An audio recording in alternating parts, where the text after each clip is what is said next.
is the end of CNN. Their ratings have been in the gutter. They can barely muster up anything in the key demo, and their average viewer age is like 62 or 65 years old. No beef to anybody who's older, but CNN, if you're not attracting younger viewers, you will eventually cease to exist. And now we have this massive report. Anderson Cooper, Wolf Blitzer, and other big names may be on the chopping block. This is the end. A new report claims that multiple big names at CNN could be let go as the network puts financial stability over famous faces. The report in Touch says Anderson Cooper, Chris Wallace, Wolf Blitzer, and Jake Tapper could all be axed as CEO Mark Thompson prepares a radical plan to cut costs. Quote, Anderson knows he's on the chopping block because he makes a whopping $20 million a year. He's already started looking for a new gig. Chris Wallace takes $8 million and he's $8 million and figures. Oh, and figures he's likely a target too. There you go. The source said, noting with $15 million for Blitzer and $8 million for Tapper, the cuts could make a major dent in CNN's host. Just think about how insane this is. Jake Tapper, is he getting $8 million? Wow. That's so wild, man. That's absolutely insane. Everybody knows the focus on cutting costs. No one is safe.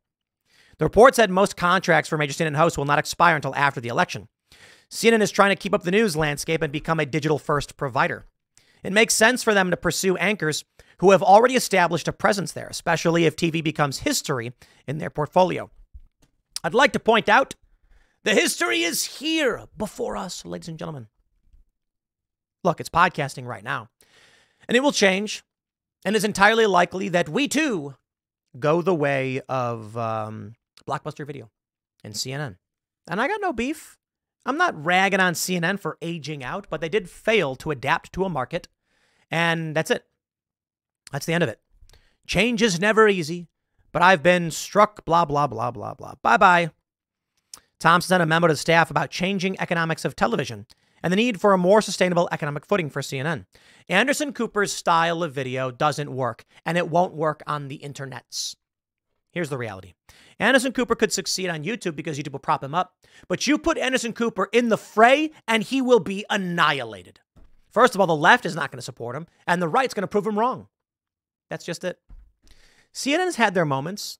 They've called out Democrats sometimes. They're trying to, but they struggle to crawl out of the pit they have dug for themselves under that psychotic sucker. Did that guy really burn that network to the ground?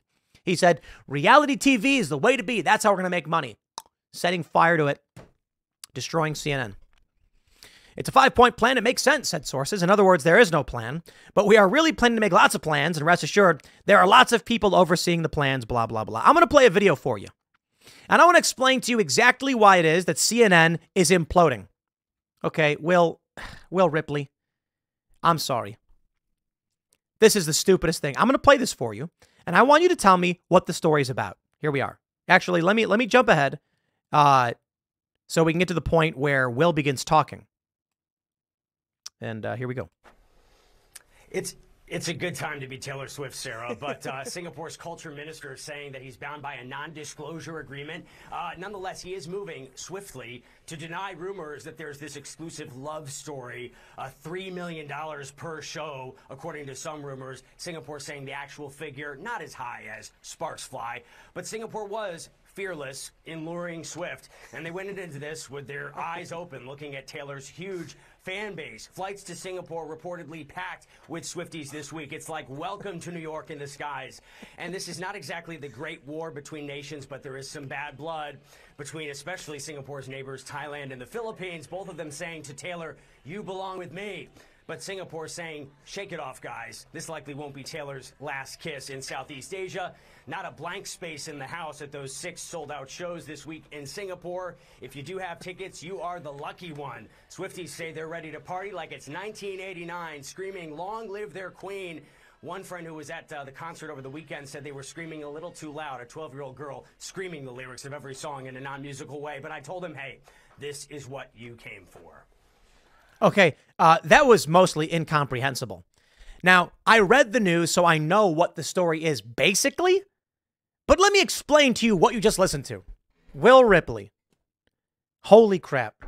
This is CNN, the most trusted name in news, where instead of just telling us what happened, he smiles as he reads off a list of Taylor Swift songs. Oh my, I've never wanted to punch the screen more. Dude, I have no idea what the story is. That's so annoying. Bye-bye, CNN. Fire all these. Look, he's so happy. He's like, dude. Okay. The general idea, I guess, is Taylor Swift got paid a lot of money to perform in Singapore. Other countries are upset about it. I think. I don't get it. Other countries are mad because they couldn't afford it or they bid too much. I don't know. Will Ripley at CNN could have come out and said, if this is the story, Singapore has sparked a debate between various Pacific Island nations after paying Taylor Swift a reported $3 million for her show, her Eras Tour in the area. This was outside the pay capability of other countries, generating bad blood. Hey, you can still say bad blood, right? These other countries are upset because they can't afford to pay Taylor Swift that amount, and they were effectively outbid. Now, the reason why I don't know that makes sense is there's a lot of things they can't afford and they can't pay for. I don't get it. What's the story, dude? He didn't explain it. He just said a whole bunch of Taylor Swift titles. That's what CNN is. Haha. Will Ripley, I don't know how much time you spent putting all of those song titles into your live shot, but that was incredible. There will be 15, no bad 15 blood. Taylor Swift puns. I heard every single one of them. I didn't. All I knew is like some of it made no sense. I'm assuming the things that made no sense were Taylor Swift songs. Not as high as Sparks Fly, but it's like Welcome to New York in the sky. And I'm like, what does that mean? Are you saying that the reported rumors of $3 million aren't really as high as that she actually got paid? But what does it mean not as high as Sparks Fly? What? I want CNN to burn, figuratively, business-wise, because of that segment and nothing else. Everything they've been wrong about, everything they've lied about is nothing compared to that ridiculous. I'm kidding. I'm kidding, by the way. But that shows you exactly what they're dealing with. Anderson Cooper getting fired. I mean, that's massive. And I wouldn't be surprised. But so be it, man. You expect to make money. Who are you targeting? You know what, man? I'm just going to say it. Look, you got a bunch of old fogies at CNN, have no idea how to run a business. Their demographic is in their 60s. They are desperately trying to attract new viewers. So they're like, can we get Swifties to watch? Okay. It's the same mistake they made with Trump. When Trump was in office, they found their ratings went up when they insulted Trump. So they excised all of their core audience. It's the stupidest thing in the world. You know what the stupidest business decision a person could make is? Pandering. There are a lot of channels. I'll tell you this. I put out a series of tweets. Let me pull up my tweets. Because I am a Twitter troll. I don't care. I'll do whatever I want. I will always do whatever I want. And so be it. But I put out 2 tweets, which sparked hilarious reactions. And I'm very happy about the results. Here you go. Let's talk about what I do. Here you can see that on March 2nd, I tweeted, it should be illegal to not believe in God. Followed this up about an hour later with believing in God should be illegal. Contradictory tweets. I've done this tons of times where I post 2 things contradictory to prove a point. The left will only grift off of certain tweets and they'll ignore the other ones. Same with the right. However, most people who follow me, who are following me, see both and will laugh about it. This is the issue. I tweet something like, believing in God should be illegal. Right after I tweeted, it should be illegal to not believe in God. It's a contradiction. The point is, all these leftists are now sharing only one of these posts. And there are people who made videos being like, I can't believe Tim Pool says it should be illegal to believe in God. It's not even a funny joke. How dare he? And I tweeted an hour later. You didn't miss it. They're just grifting. This is the worst business decision you can make.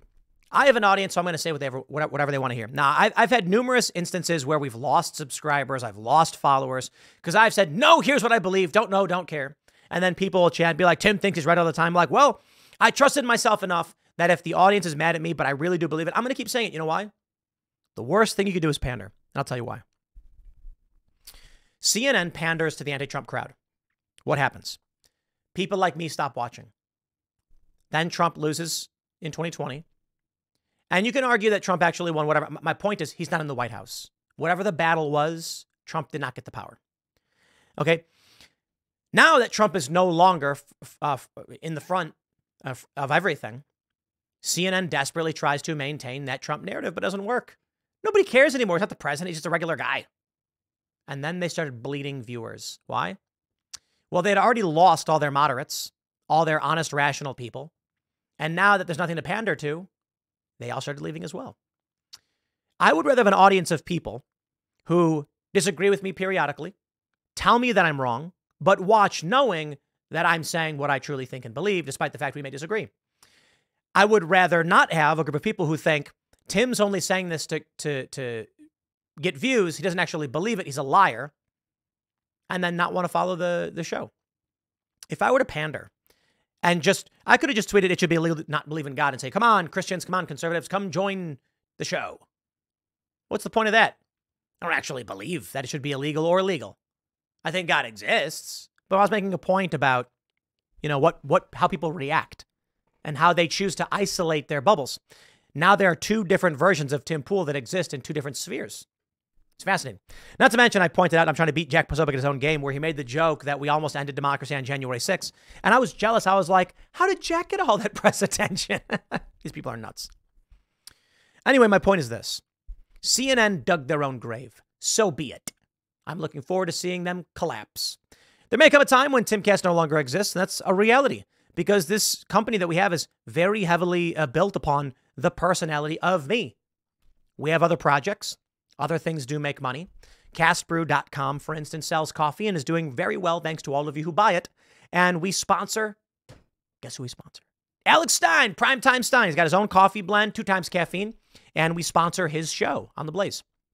We're happy to do so because we're big fans. And, we're building this thing out. But this is the new world, man. If Anderson Cooper really wanted to succeed, he could start his own thing. We'll see if he ever does. But that's it, my friends. CNN. Bye-bye. I'll leave it there. Next segment's coming up at 6 p.m. on this channel. Thanks for hanging out, and I'll see you all then.